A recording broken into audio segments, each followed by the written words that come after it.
119 কালীঘাট রোডের এই বাড়িতেও কলকাতা পুরসভার তরফ থেকে নোটিশ দেওয়া হয়েছে।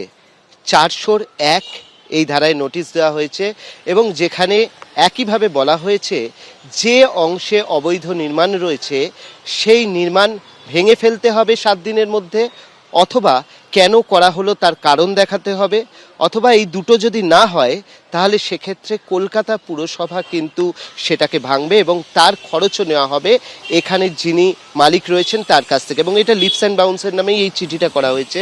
যে নোটিশ আমরা দেখতে পাচ্ছি, যে নোটিশ আমাদের রয়েছে সেখানে খুব স্পষ্ট করে লেখা রয়েছে যে এই যে এখানে রয়েছে 119 Kalighat road Lips and Bounce, তার নামে কিন্তু নোটিশ ইস্যু করেছে কলকাতা পুরসভা।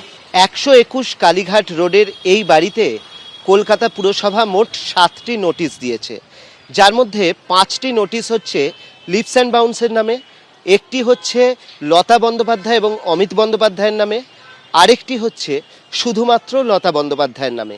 প্রত্যেকটা নোটিশই হচ্ছে 401 এই ধারাতে দেওয়া হয়েছে, যেখানে একইভাবে বলা হয়েছে যে এখানে যে অবৈধ নির্মাণ আছে সেই নির্মাণের হয় কারণ দর্শাতে হবে, নয় ভেঙে ফেলতে হবে, নয় কলকাতা পুরসভা নিজেই ভেঙে ফেলবে এবং ভেঙে ফেলে তার খরচ এখানের যিনি দায়িত্বে রয়েছেন, যিনি মালিক রয়েছেন তার থেকে আদায় করা হবে।